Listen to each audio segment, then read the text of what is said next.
ॐ यो भूतं च भव्यं च सर्वं यश्चाधितिष्ठति स्वर्यस्य च केवलं तस्मै ज्येष्ठाय ब्रह्मणे नमः। प्रिय श्रोतागण, महर्षि दयानंद जी ने अपनी मान्यताओं को दर्शाने के लिए एक बहुत संक्षिप्त पुस्तक लिखी थी। उसका नाम है आर्योदेश रत्नमाला। इसमें 100 परिभाषाएं दी हैं। उन परिभाषाओं को अगर हम समझ लें तो संपूर्ण वैदिक सिद्धांत का सामान्य बोध हो जाएगा। तो आज हम इस छोटे से पुस्तक का प्रारंभ करते हैं। सबसे पहले महर्षि दयानंद जी ने परिभाषा दी है, ईश्वर क्या है, ईश्वर किसको कहते हैं। उनकी परिभाषा में पढ़ के सुना दूं। जिसके गुण, कर्म, स्वभाव और स्वरूप सत्य ही हैं, जो केवल चेतन मात्र वस्तु है तथा जो एक अद्वितीय, सर्वशक्तिमान, निराकार, सर्वव्यापक, अनादि और अनंत आदि सत्य गुण वाला है और जिसका स्वभाव अविनाशी, ज्ञानी, आनंदी, शुद्ध, न्यायकारी, दयालु और अजन्मा आदि है। जिसका कर्म जगत की उत्पत्ति, पालन और विनाश करना तथा सर्व जीवों को पाप पुण्य का फल ठीक ठीक पहुंचाना है, उसको ईश्वर कहते हैं। संसार में अधिकांश लोग किसी न किसी रूप में किसी अदृश्य सत्ता को स्वीकारते हैं। जो बिल्कुल नास्तिक हैं वो भी जब कभी दुख विपत्ति पड़े, मरने जैसे हों, तो वो भी कुछ मन में याद करते हैं। कोई ईश्वर मान करके ईंट पत्थरों को पूज लेते हैं, मूर्तियों को पूज लेते हैं, कोई कब्रों को पूज लेते हैं, लेकिन मानते हैं कि कोई ऐसी सत्ता है। और दंभी लोग जो नहीं माने, उनको कभी बहुत विपत्ति में देखिए तो भी वो किसी को याद करते हैं, अदृश्य शक्ति को याद करते हैं। खैर, लेकिन सबसे बड़ा विवाद संसार में ईश्वर विषय पर ही है। ईश्वर है अथवा नहीं है, ये भी एक विवाद है, लेकिन ये कम, ईश्वर है तो कैसा है। ईश्वर है तब भी हम सब आपस में लड़ मर रहे हैं मजहबों के नाम पर, ईश्वर के नाम पर, धर्म के नाम पर। ये संसार की सबसे बड़ी विडंबना है। तो पहले हमें जान लेना चाहिए कि जिसकी हम पूजा करते हैं, कोई इबादत बोले, कोई प्रार्थना बोले, जो भी बोले, जिसकी करते हो वो है कैसा। तो मैं बहुत समीक्षा नहीं करूँगा, विस्तार में नहीं जाऊँगा, संक्षेप में चर्चा करूँगा, क्यों अन्य लोग संक्षिप्त वीडियो की मांग करते हैं। जिसके गुण, कर्म, स्वभाव और स्वरूप सत्य हैं, अर्थात एक जैसे रहने वाले हैं, बदलते नहीं हैं। आज ईश्वर का गुण कुछ और है, कल कुछ और हो जाए, ऐसा नहीं होता।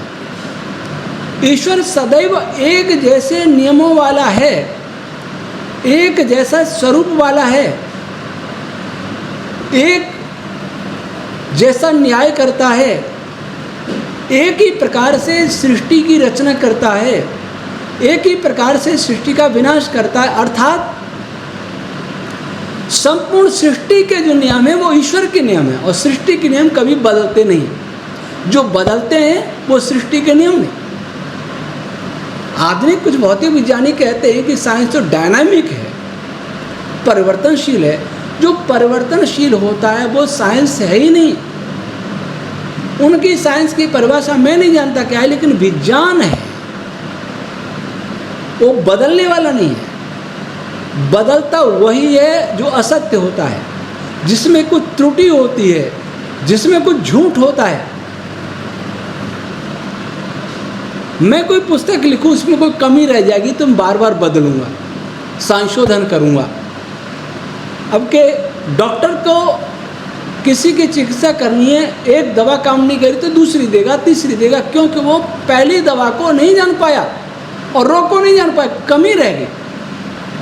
तो जिसमें कमी है वो बदलता है, जिसमें कमी नहीं है वो नहीं बदलता है, और जिसमें कमी है वो विज्ञान नहीं है।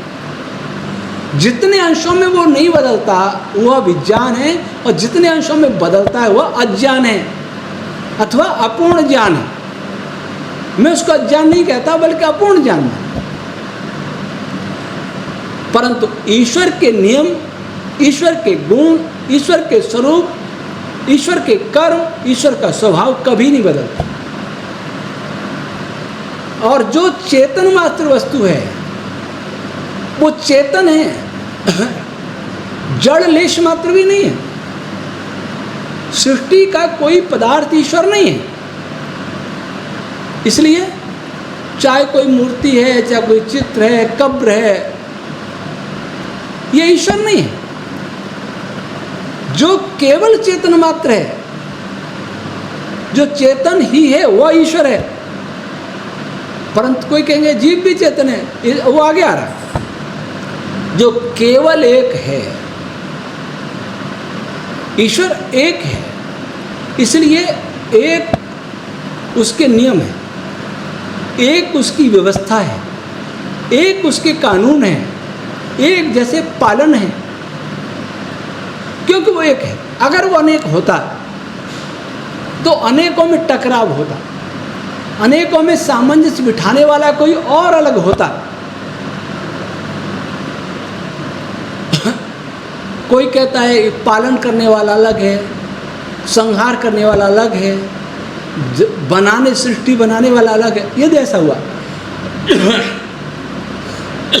तो तीनों का कोई प्रमुख और होता, जबकि ऐसा नहीं। इसलिए ईश्वर केवल और केवल एक है।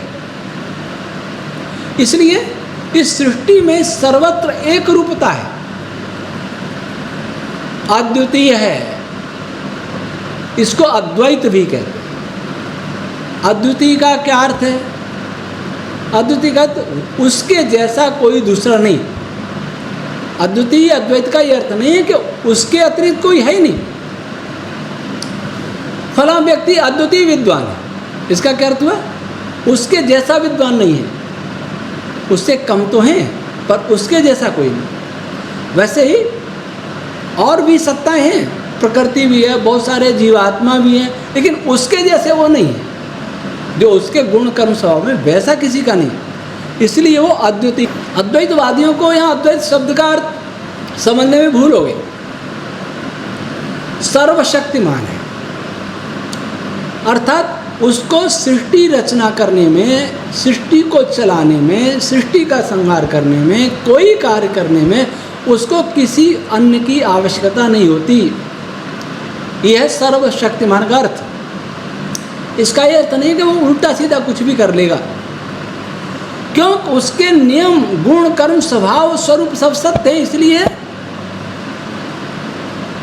वो एक ही तरह से कार्य करता है, नियम एक है, वो बदलता नहीं है, उल्टा सीधा नहीं करेगा। जैसा होना चाहिए वैसा ही करता है, जैसा है वैसा ही है, उल्टा नहीं होगा। तो सर्वशक्तिमान का अर्थ ये नहीं है कि वो कुछ भी कर दे।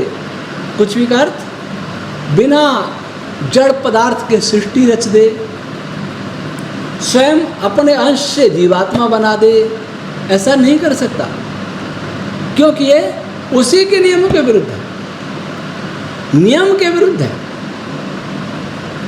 और बनाएगा तो किसके लिए बनाएगा? खेल करने के लिए।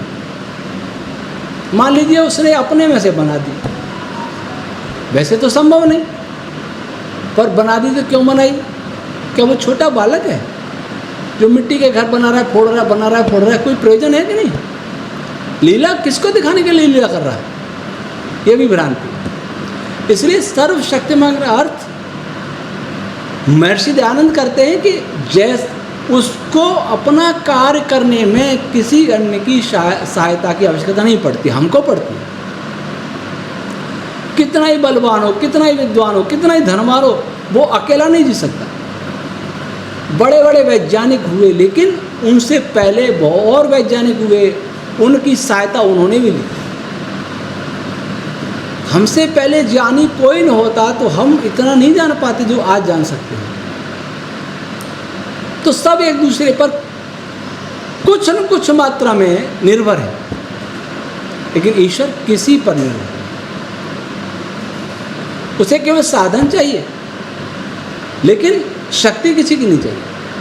साधन प्रकृति चाहिए, जड़ पदार्थ चाहिए, उससे सब बनाता है। निराकार, वो निराकार और सर्वव्यापक। याद रखिए, निराकार इसलिए है क्योंकि साकार वस्तु न तो अनादि हो सकती है न अनंत हो सकती है। साकार वस्तु की सीमा होती है, उसका सामर्थ्य भी सीमित होता है, इसलिए वो निराकार, उसका कोई आकार नहीं। इसी कारण वो सर्वव्यापक है। निराकार वस्तु ही सर्वव्यापक हो सकती है। ये आवश्यक नहीं कि हर निराकार सर्वव्यापक हो जाए जैसे जीवात्मा, परंतु सर्वव्यापक होने की एक शर्त है कि निराकार भी होनी चाहिए। हर निराकार सर्वव्यापक नहीं हो सकती, लेकिन हर सर्वव्यापक वस्तु निराकार ही होगी। तो ईश्वर निराकार है और सर्वव्यापक इसलिए क्योंकि सर्वत्र उसकी गतिविधियां हैं। सृष्टि बहुत विशाल है। हमारी जैसे कितने सूर्य अपनी गैलेक्सी में, कितने मतलब करीब 200-300 करोड़, और इतनी 200-300 करोड़ गैलेक्सियाँ इस ब्रह्मांड में जो अब तक देखी गई, कितनी होगी? 200-300 करोड़ में 200-300 करोड़ का गुणा करें, फिर हमारा उसमें पृथ्वी का क्या स्थान, फिर इतनी देखिए, क्या पता कितनी है। उसके सूक्ष्मतम भाग में जाएं तो एटम ही बहुत सूक्ष्म है। एटम के बारे में ये मान लें कि हम एक मनुष्य एटम जैसा हो जाए तो आलपिन की नोक पर सारी धरती के लोग आराम से बैठ जाएंगे आसन लगा के। और वो एटम भी खरबवां हिस्सा भी ठोस नहीं है उसका, न्यूक्लियस, बाकी सब खोखला। उसमें भी प्रोटॉन न्यूट्रॉन भरे हैं, लेकिन वो भी ठोस नहीं। क्वार्क भरे हुए, क्वार्क भी ठोस नहीं। 6 स्टेज पीछे की बात करें तो, अर्थात बहुत सूक्ष्म और बहुत विशाल, और सब क्रिया कर रहे हैं। तो वहाँ कर्ता भी वहाँ मौजूद है, इसलिए ईश्वर को सर्वव्यापक होना जरूरी है। न किसी क्षीर सागर में रह सकता है, न कि कैलाश पर रह सकता है, न कि चौथे आसमान पर रह सकता है, न 7वें आसमान पर रहता है। जो रहता है या रह सकता है वो ईश्वर तो नहीं है, कोई और हो सकता है। वो सृष्टि को बनाने वाला तो नहीं हो सकता, कोई और हो सकता है। वो सृष्टि को चलाने वाला तो नहीं है, कोई और हो सकता है। वो सृष्टि को मिटाने वाला तो नहीं है, कोई और हो सकता है। लेकिन हमें ईश्वर की बात कर रहे हैं, किसी और की बात नहीं कर रहे। और आप भी ईश्वर की पूजा करते हैं, किसी और को मान लेते हैं ईश्वर, वही भूल है। अनादि है, उसकी कभी उत्पत्ति नहीं होती। अगर उसकी उत्पत्ति माने तो प्रश्न उठेगा, उसकी उत्पत्ति किसने की? अभाव से भाव की उत्पत्ति कैसे होगी? इसलिए ईश्वर अनादि है, ईश्वर अनंत है। अनंत देश की दृष्टि से अनंत 2 प्रकार से, 3 प्रकार से, 4 प्रकार से माने। देश की दृष्टि से उसका आयतन कितना है कोई नहीं जानता। अनंत जानता नहीं, जान भी नहीं सकता, अज्ञेय है, अनंत है। उसका ज्ञान भी अनंत है। वो देश की दृष्टि से अनंत है, वो काल की दृष्टि से अनंत है। अनंत का समय पूर्व से अनंत काल तक वो रहेगा, और जिसका सो अविनाशी वो कभी नष्ट भी नहीं होता। जो अनादि होता है काल की दृष्टि से, अविनाशी का अर्थ काल की दृष्टि से वो सदा रहेगा। जो काल की दृष्टि से अनादि है वो काल की दृष्टि से अविनाशी भी होगा, अजन्मा भी होगा। ज्ञानी उसके बराबर कोई ज्ञानी नहीं। आप एक दांत के डॉक्टर के पास जाएं और पूछें कि क्या आपने दांत के बारे में सब जान लिया है, वो कहे सब तो नहीं जानता। तो सारे शरीर के बारे में तो जानने का प्रश्न ही नहीं। दांत तो सबसे स्थूल रचना हो सकती है शरीर, तो शरीर के बारे में कौन जानेगा। ऐसे लाखों करोड़ों शरीर होंगे ब्रह्मांड में, उनके बारे में भी जानता है। एक एक पार्टिकल, फोटॉन, स्ट्रिंग्स, रश्मियां, सबकी हर एक्टिविटी को जानता है। कैसे पदार्थ बनेगा यह भी जानता है, कैसे पदार्थ नष्ट हुए यह भी जानता है, कैसे पदार्थ अपने कार्य करेंगे यह भी जानता है, सब कुछ जानता है। इसलिए वो ज्ञानी नहीं, सर्वज्ञानी है, सर्वज्ञ, आनंदी। वह सदैव आनंद में रहने वाला, उसको कभी कोई दुख नहीं होता। दुख की उत्पत्ति अभाव से होती है, किसी चीज की कमी से होती है, क्योंकि वो पूर्ण है, पूर्ण ज्ञानी है, पूर्ण काम है, उसकी कोई कामना नहीं है। जो पूरी न हो उसकी कामना है ही नहीं। पूर्ण बलवान है, इसलिए वो सदैव आनंद में रहने वाला है। आनंद में कौन नहीं रहता? जिसकी इच्छाओं की पूर्ति नहीं होती, उसकी कोई इच्छा नहीं, शुद्ध है, पवित्र, उसमें किसी चीज की मिलावट नहीं हो सकती, किसी चीज से लिप्त नहीं होता। न्यायकारी, वो न्याय करता है, हमारे कर्मों के अनुसार न्याय करता है, कर्मों के अनुसार फल देता है, अन्याय कभी नहीं करता। ऐसा नहीं है कि हम उसकी प्रार्थना करें, पूजा करें तो हमसे खुश होकर के हमारे पापों को क्षमा कर देगा, तो न्याय नष्ट हो जाएगा उसका। वो कभी क्षमा नहीं करता। क्षमा करने वाला कभी न्यायकारी हो ही नहीं सकता। आज कोर्ट में अपराधी को क्षमा कर दिया जाए तो न्याय कहाँ रहा? वो तो और अपराध करेगा।